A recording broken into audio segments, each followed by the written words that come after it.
Addiction is not merely a chemical bondage, it is a symbolic cry from the unconscious demanding transformation.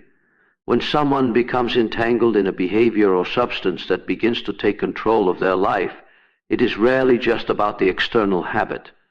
Beneath the surface lies a landscape of unmet needs, unprocessed emotions, suppressed desires, and forgotten wounds that finally find a voice through addiction. The unconscious does not speak in plain language. It communicates through symbols, impulses, dreams, and compulsions. And addiction for many becomes the loudest symbol of all, a manifestation of something deep within that has long been ignored. Every addictive pattern begins as an attempt to soothe some form of psychological fracture. It might be loneliness that was never acknowledged, childhood pain that was never healed, a sense of worthlessness that was never challenged, or a fear of confronting one's true identity. The conscious mind tries to move forward, but the unconscious holds on to what has been unresolved. When the gap between the two becomes too wide, the psyche finds a way to express the tension, often through compulsive behavior.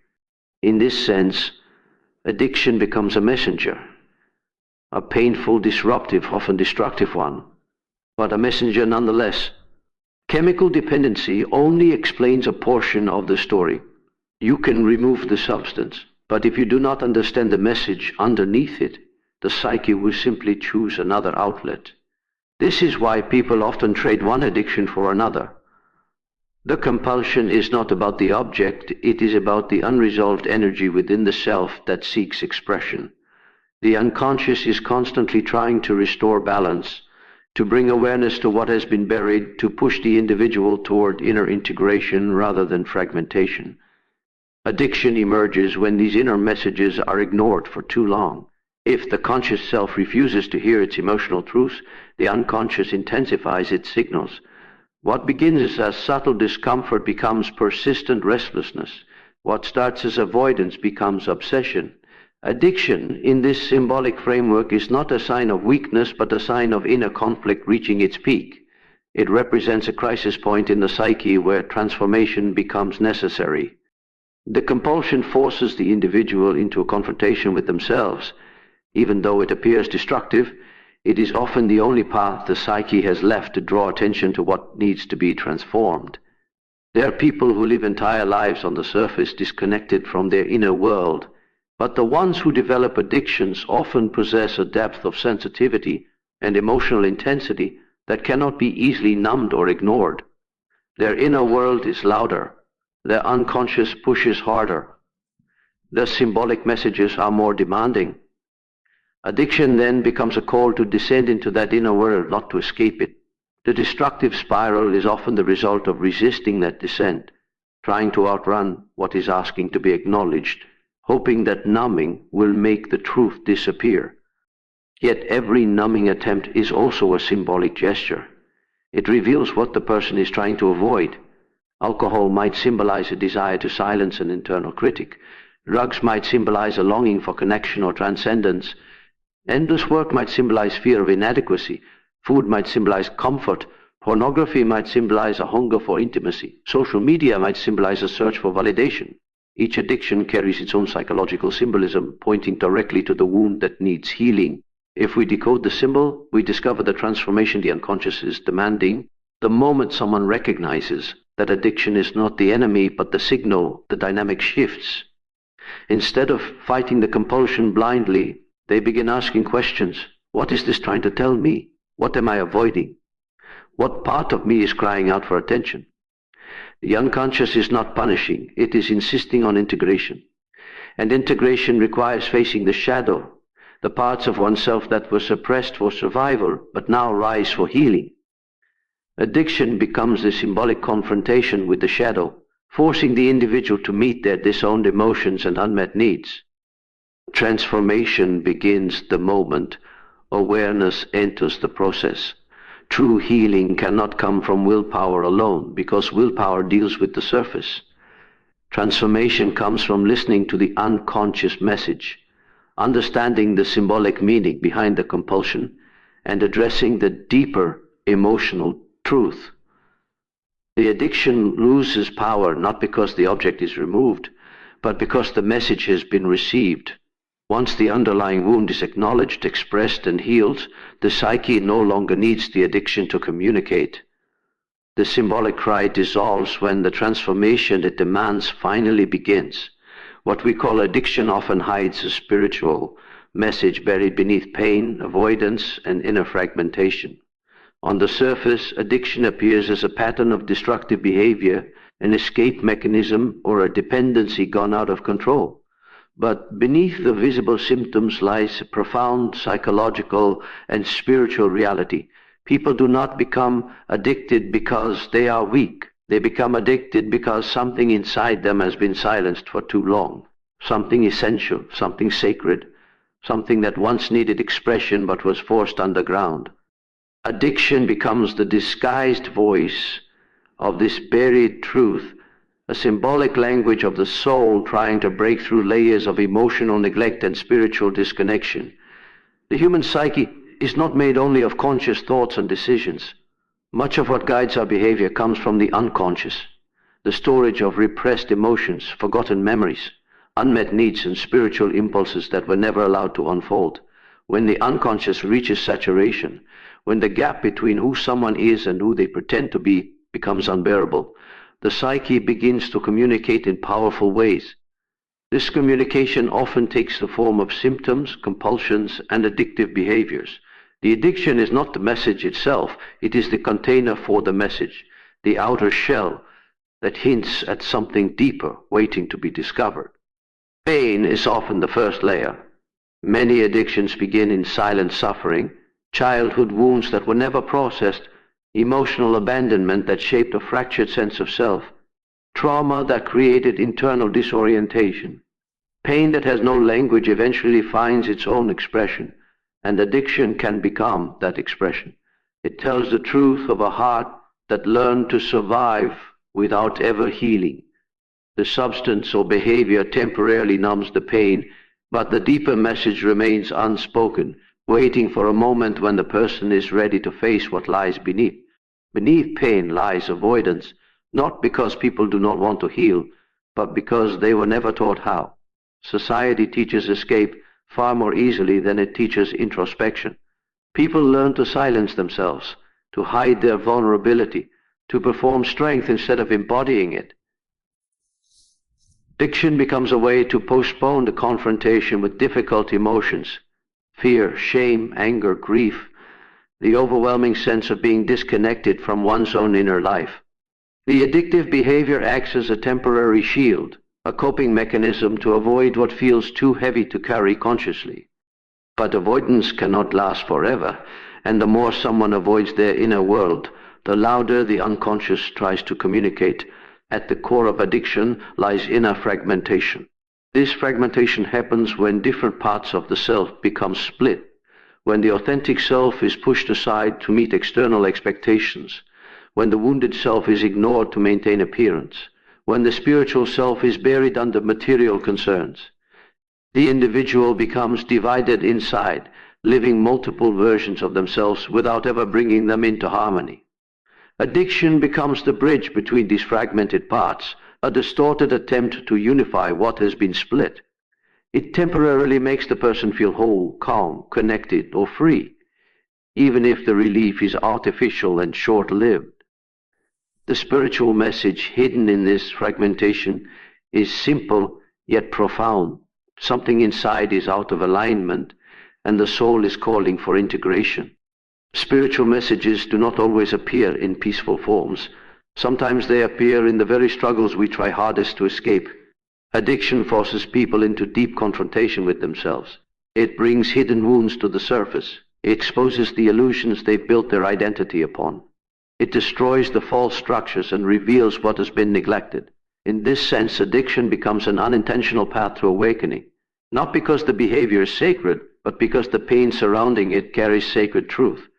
The soul uses whatever tool it can to get the person's attention, and when gentler messages go unheard, suffering becomes the last language left. Many people who struggle with addiction are deeply sensitive, intuitive, and spiritually attuned without realizing it. Their inner world is louder, more intense, more demanding, What others can suppress, they cannot. What others can ignore, they feel. Their spiritual hunger is greater, their emotional depth more profound. Addiction then becomes not only an escape, but also a misguided search for transcendence, a longing for connection, meaning, and inner peace. The spiritual message buried within the addiction often points toward this longing, the desire to return to the true self, the desire for unity within, the desire for a connection with something greater. When someone begins to see addiction not as a personal failure, but as a coded message from the deeper layers of their psyche and soul, the entire experience transforms. Instead of shame, there is curiosity.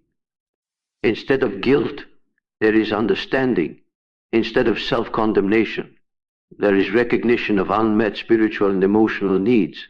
And as these hidden truths rise to the surface, the person begins the slow, courageous process of restoring what was fragmented, facing what was avoided, healing what was wounded.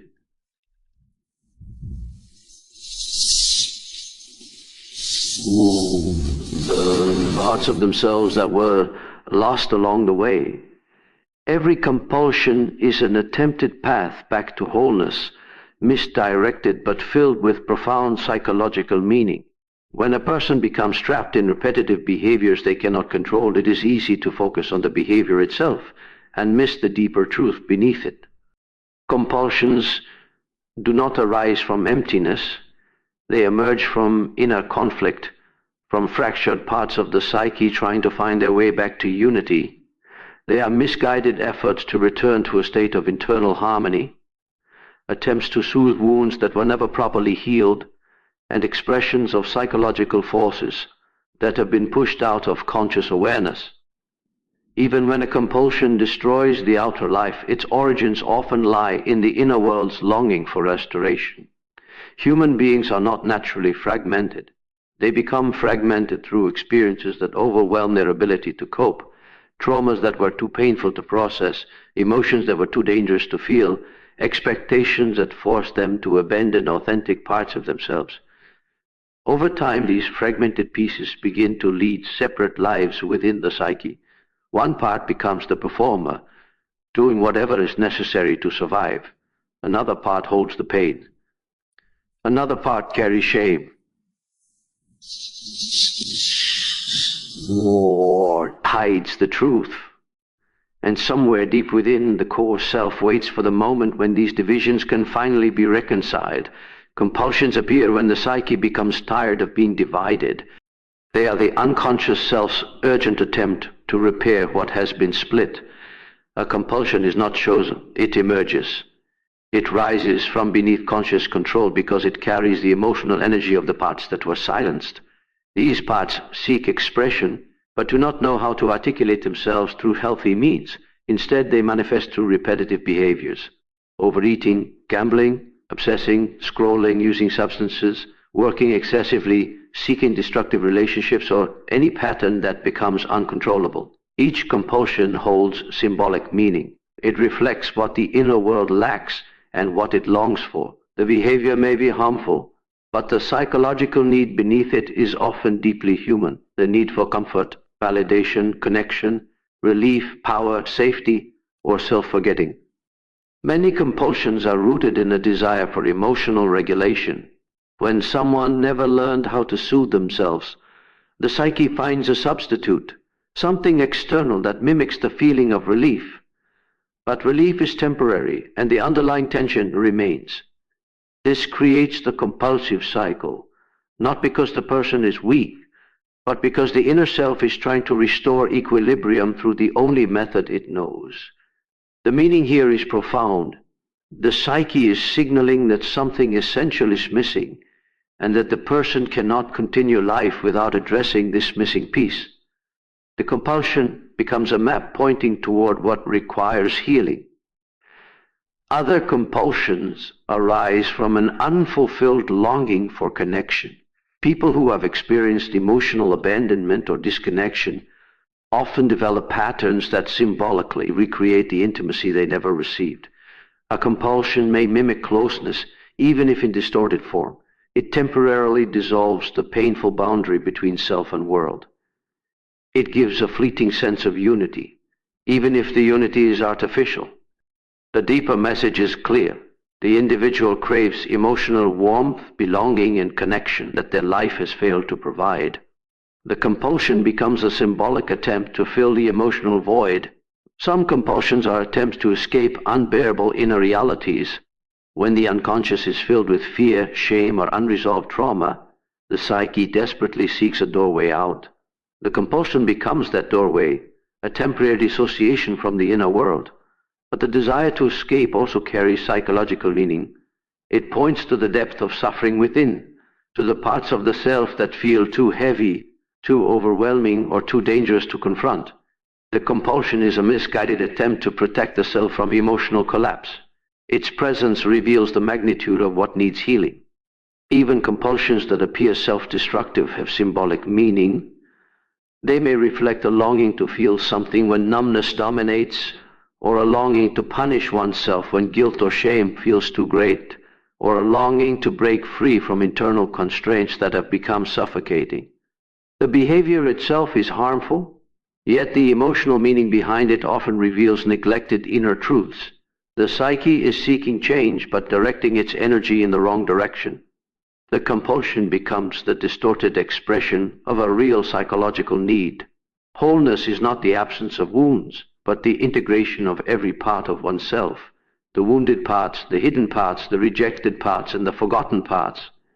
Each compulsion points directly to a part of the self that has not been integrated. It reveals where healing is needed, where attention is lacking, where understanding must be extended. When someone explores the meaning beneath their compulsion, they begin the process of integration. By understanding what the behavior symbolizes, the psyche begins to feel seen. The internal division begins to soften. The compulsion loses its power, not through force, but through recognition. What once was misdirected becomes an invitation to return to the path of wholeness, guided by the very message the compulsion had been trying to deliver all along. The dark night a person experiences through addiction is often the soul's radical initiation into self-realization. Addiction is rarely just a habit or a chemical dependency. It is a profound confrontation with the self, an involuntary descent into the depths of one's own inner landscape. This descent feels unbearable at times, because it strips away illusions, comforts, and the false securities we cling to in order to avoid facing the raw truth of our existence. The dark night is not merely suffering, it is a spiritual process disguised as pain. A necessary dismantling of the ego's defenses to allow the soul to emerge more fully and authentically. The darkness begins when external distractions and superficial comforts fail to mask the internal void.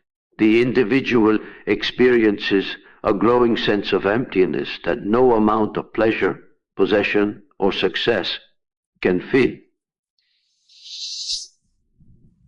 Addictive behaviors may provide temporary relief, but they also magnify the underlying tension, forcing the person to confront what they have long ignored. The soul uses addiction as a tool because it cannot be silenced by reason, by social expectations, or by the polite distractions of everyday life. It demands attention, often in ways that feel overwhelming, frightening, or destructive, because the ego has resisted listening for too long. Addiction as a catalyst for the dark night confronts the individual with the shadow self, the parts of the psyche that have been rejected, denied, or hidden. These may include feelings of shame, guilt, anger, grief, and despair, but also hidden talents, suppressed creativity, and unacknowledged desires. When a person succumbs to compulsive behaviors, the shadow rises to the surface, demanding recognition. The behaviors themselves are rarely random, they are symbolic enactments of internal conflict. A person might overeat to suppress emotional pain, gamble to seek fleeting control, or use substances to escape unbearable feelings. Each act is a reflection of what the inner self is struggling to express, a distorted but urgent communication from the soul demanding awareness. The dark night through addiction also forces the individual to face the illusion of control. Compulsive behavior demonstrates how little control the ego truly has when the unconscious has not been integrated. The loss of control is terrifying, but it is necessary for the awakening process. In surrendering to the experience, in witnessing the patterns that once seemed uncontrollable, the person is given an opportunity to observe themselves without judgment. The compulsion becomes a mirror reflecting the fragmented aspects of the self back to the conscious mind, and the individual begins to realize that the path to wholeness cannot bypass this confrontation. The ego must yield, and in this yielding, a deeper form of awareness begins to emerge. This initiation is radical because it disrupts all familiar ways of being. It challenges identity, routines, relationships, and social facades. Those experiencing addiction often feel isolated, alienated, or misunderstood, as if they are walking a path that no one else can see. Yet this isolation is a vital aspect of the process. It provides the necessary space for introspection and self-discovery, allowing the person to confront inner truths without external interference. The soul orchestrates this seclusion so that the individual may encounter themselves fully, stripped of distractions and false narratives. Moreover, the dark night of addiction is a call to authenticity. It confronts individuals with the question of who they truly are beneath the masks they wear, the masks imposed by family, society, or their own internalized expectations. Addictive patterns often persist because they serve as a coping mechanism for living inauthentically, masking pain that arises from denying one's own needs and desires. In breaking down these patterns, the dark night forces a confrontation with the true self. The pain, shame, and despair that accompany addiction are not punishments but sacred signals, highlighting where alignment with the authentic self has been lost. Transformation begins when the individual starts to recognize the spiritual dimension of their suffering. The dark night, as terrifying and disorienting as it is, carries with it the potential for profound awakening. Addiction becomes a doorway, not merely a trap. The behaviors, the pain, the confusion, and the despair are all part of an alchemical process in which the soul is forged through fire. The compulsion exposes the fissures in identity, the unacknowledged wounds, and the hidden desires that have prevented growth. It is through this confrontation that the individual begins to access deeper wisdom, emotional resilience, and spiritual insight. The radical initiation offered by addiction does not spare anyone the confrontation with death, metaphorical or literal, of old identities, false beliefs, and self-deceptions.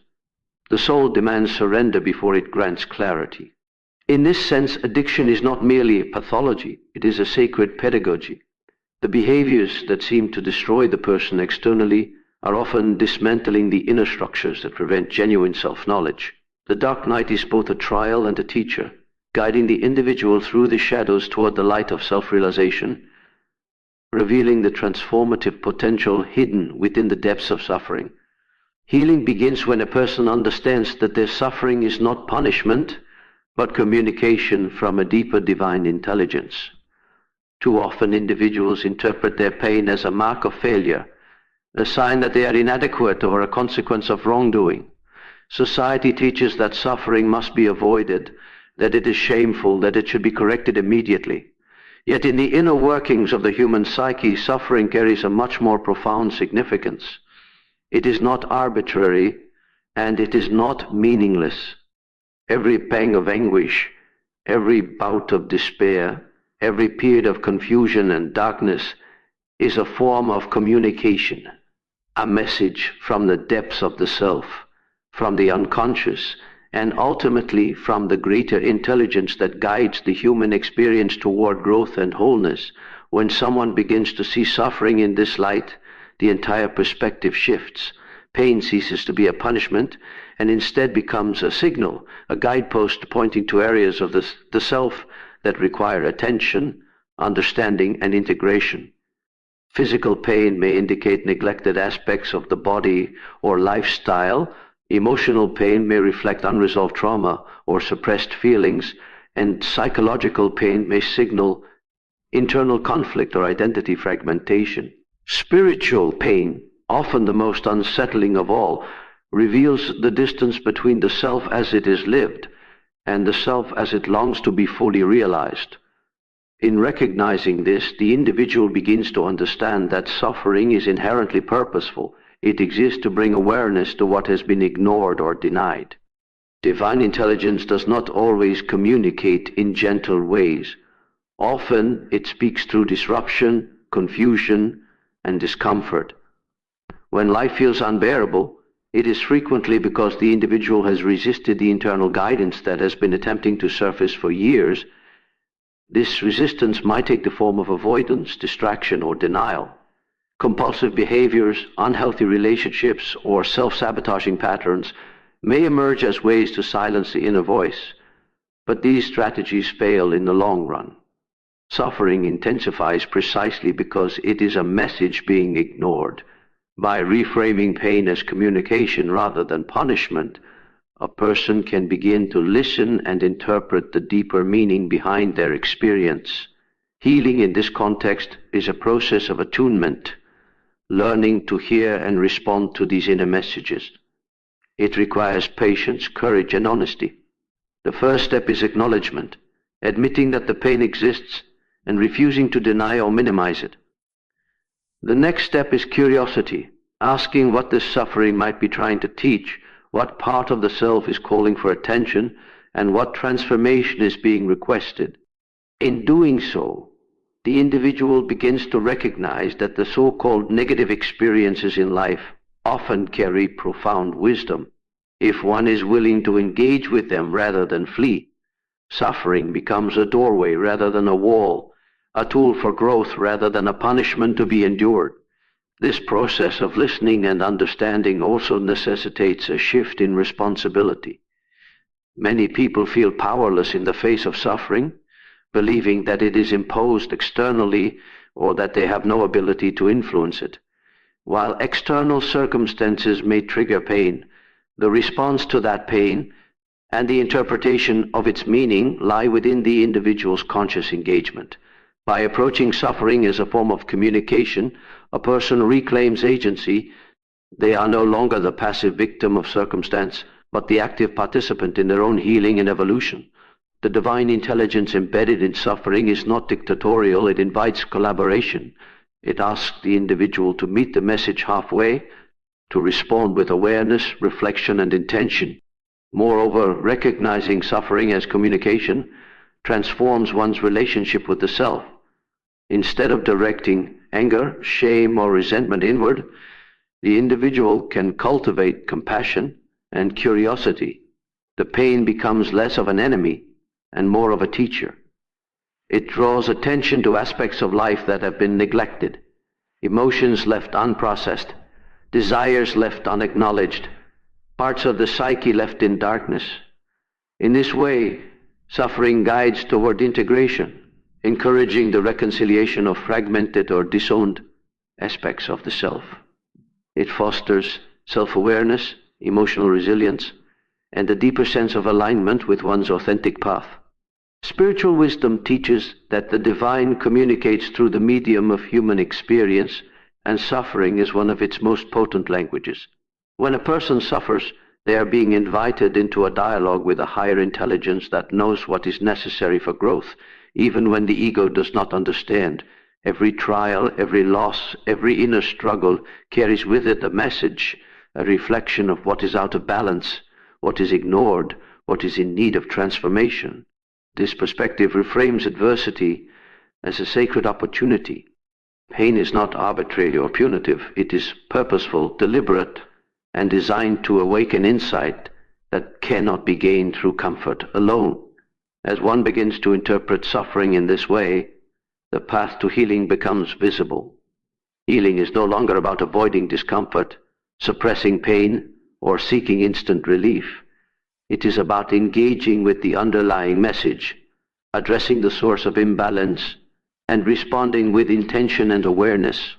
In this process, the individual aligns more closely with the deeper intelligence guiding life, integrating lessons that might have remained hidden, and emerging with a greater sense of wholeness, purpose, and self-understanding.